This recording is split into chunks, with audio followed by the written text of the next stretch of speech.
In the last video, we explained the unemployment crisis and how the economy is not growing fast enough to absorb young people who need to work.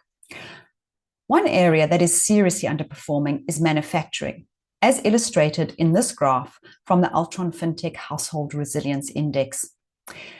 Capacity utilization in manufacturing is the percentage of a factory's actual output compared to its maximum potential output. This graph shows that factories are only using around 76% of their potential, or put another way, they could manufacture 24% more than they currently do. This is lower than the historical average.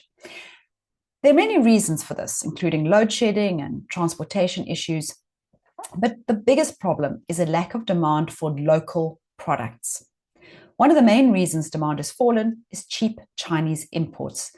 Every time someone buys from Temu, for example, that means a product is not being made in South Africa, which means one more job is not created.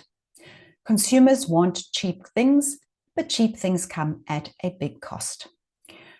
Unfortunately, the US tariffs are more likely to worsen capacity utilization. The announcement of US tariffs in April already caused a further 1% drop in capacity utilization in the motor industry. That means more job losses. And tariffs will also hit non-manufacturers such as the citrus industry.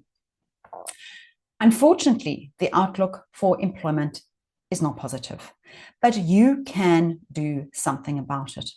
Start buying local. Let me know what you think, and if you would like a copy of the free report, you can click on the link below.